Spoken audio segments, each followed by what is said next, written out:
एक जंगल में महाचतुरक नामक सियार रहता था। एक दिन जंगल में उसने एक मरा हुआ हाथी देखा। उसकी आंखें खिल गई। उसने हाथी के मृत शरीर पर दांत गड़ाया, पर चमड़ी मोटी होने की वजह से वह हाथी को चीरने में नाकाम रहा। वह कुछ उपाय सोच ही रहा था कि उसे सिंह आता हुआ दिखाई दिया। आगे बढ़कर उसने सिंह का स्वागत किया और हाथ जोड़कर कहा, स्वामी, आपके लिए ही मैंने इस हाथी को मार कर रखा है। आप इस हाथी का मांस खाकर मुझ पर उपकार कीजिए।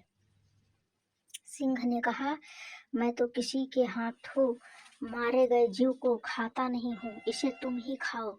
सियार मन ही मन खुश हुआ,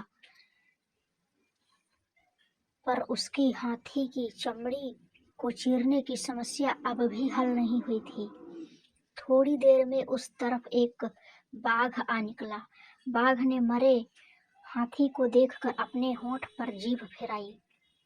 सियार ने उसकी मनसा भांपते हुए कहा, मामा, आप इस मृत्यु के मुंह में कैसे आ गए? सिंह ने इसे मारा है और मुझे इसकी रखवाली करने को कह गया है।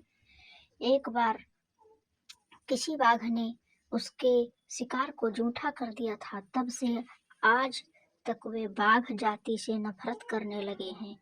आज तो हाथी को खाने वाले बाघ को वह जरूर मार गिराएंगे। यह सुनते ही बाघ वहां से भाग खड़ा हुआ, पर तभी एक चीता आता हुआ दिखाई दिया। सियार ने सोचा, चीते के दांत तेज होते हैं, कुछ ऐसा करूं कि हाथी की चमड़ी भी फाड़ दे और मांस भी ना खाए। उसने चीते से कहा, प्रिय भांजे, इधर कैसे निकले? कुछ भूख भी दिखाई पड़ रहे हो। सिंह ने इसकी रखवाली मुझे सौंपी है, पर तुम इससे कुछ मांस खा सकते हो। मैं जैसे ही सिंह को आता हुआ देखूंगा, तुम्हें सूचना दे दूंगा, तुम सरपट भाग जाना। पहले तो चीते ने डर से मांस खाने से मना कर दिया, पर सियार के विश्वास दिलाने पर राजी हो गया। चीते ने पल भर में हाथी की चमड़ी फाड़ दी। जैसे ही उसने मांस खाना शुरू किया, दूसरे तरफ देखते हुए सियार ने घबरा कर कहा, भागो, सिंह आ रहा है। इतना सुनकर चीता सरपट भाग खड़ा हुआ। सियार बहुत खुश हुआ। उसने कई दिनों तक उस विशाल जानवर का मांस खाता रहा। सिर्फ अपनी सूझबूझ से छोटे से सियार ने अपनी समस्या का हल निकाल लिया।